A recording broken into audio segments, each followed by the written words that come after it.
5,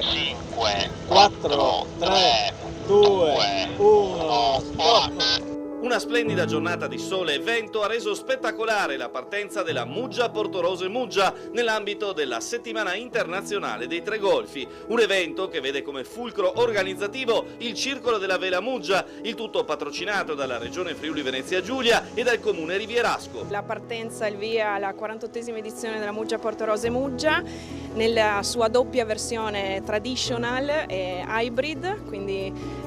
l'intera flotta che partirà si separerà. Il primo cancello è all'altezza di Isola e le barche immatricolate che partecipano alla versione traditional approderanno presso lo Yacht Club Marina di Portoros, e l'altra flotta, l'hybrid, rientrerà sempre con uno spettacolare arrivo qui davanti al circolo. Appuntamento oggi ma anche domani, perché partirà la flotta traditional da Portorose per arrivare qui a Muggia con un cancello all'altezza di Marina di Capodistria, e stesse sorte, stessa bella regata anche per l'hybrid, che avrà la possibilità di congiungersi alla flotta partita da Portorose, sempre con un arrivo qui spettacolare davanti alla sede del circolo. Un trofeo, quello dei Tre Golfi, che nasce nel 2005 su spunto dell'allora presidente Pietro Zugna. Nel 2005 abbiamo pensato di trasformare una manifestazione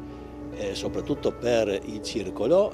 inglobando in tutte le nostre regate che organizziamo, la Coppa Primavera che ormai insomma tanti anni, altre regate che si sono aggiunte nel frattempo, e interessando soprattutto tutte le società sportive marinaresche di Muggia. Non solo vela, appunto, nella manifestazione muggesana, che abbraccia anche altre discipline, tutte collegate al mare, come canottaggio e pesca. La Settimana Internazionale dei Tre Golfi è giunta ormai alla sua 20ª edizione, sono tante le realtà associative che partecipano a questa settimana, la Società Nautica Pullino, il gruppo pesca sportivo Marinaresca e Adria Nuoto, quindi sono tante gli sport e le attività che durante questa settimana si sono prodigate, ecco, per offrire ai partecipanti dei bellissimi eventi competitivi, ma anche di socialità e di divertimento per tutti.